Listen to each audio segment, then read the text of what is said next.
The 2025 Daytona 500 was a joke. Another year, another Daytona 500. And guess what? It ended exactly how we all expected. Wrecks, chaos, and a winner who by his own admission simply didn't get wrecked. This is the biggest race in NASCAR, the Super Bowl of stock car racing. But has it become a total joke? The race didn't even start on time. If you thought the race was supposed to start at 2:30 p.m. Eastern, well, you were wrong. It was moved up to 1:30.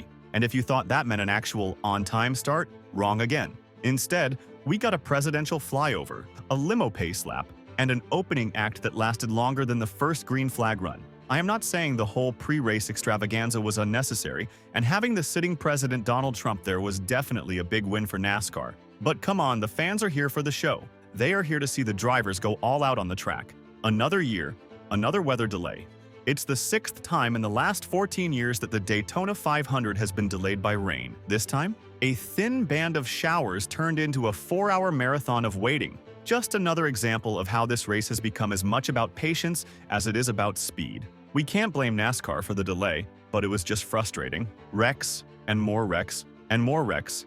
This race was a demolition derby disguised as a sporting event. No surprise there, but some things have to change. 3 multi-car wrecks in the final 15 laps, including one where a 3,400-pound stock car literally popped a wheelie and flipped into the wall. If this is what it takes to win NASCAR's biggest race, is it even about skill anymore? The next-gen cars are putting the driver's life in danger, and ask Ryan Preece. He will say the 7th-gen and superspeedways seem to a match made in hell. NASCAR has to make more tweaks and changes to both the cars, as well as the cars, taking feedback from the racers to fix it. The lucky winner, again.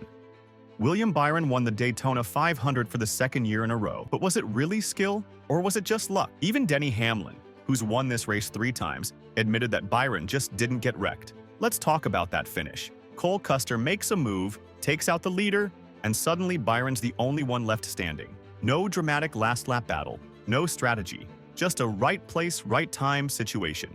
And to top it all off, NASCAR didn't throw the caution, even though there was a huge wreck happening behind the leader. Here's how ridiculous this race has become. Hamlin straight up said NASCAR got lucky that Byron won. Why? Because if John Hunter Nemechek had won, people would have questioned if this race was just a total coin flip.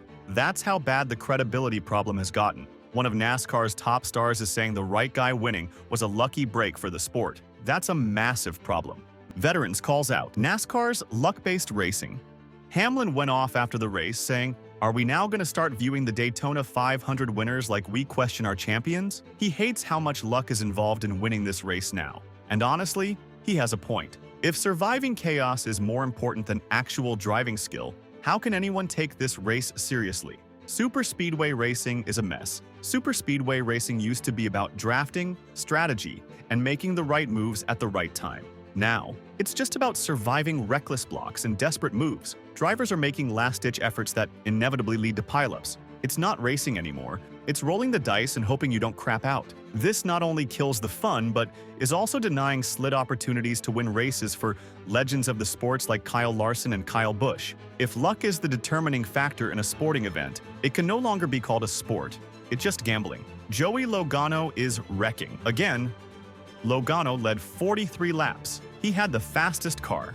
And then, boom, he wrecked again. NASCAR insiders are calling him out for constantly getting caught up in superspeedway crashes. The guy is aggressive, sure, but if you're always in wrecks at some point you gotta ask, is it really just bad luck? It's the reigning champion, a future first-ballot Hall of Famer, who is getting caught in the same mess every year. So it proves this isn't just about the driver, it's about how the car and new racing style have changed the driver's attitude during races for the worse. NASCAR is now more about entertainment than racing.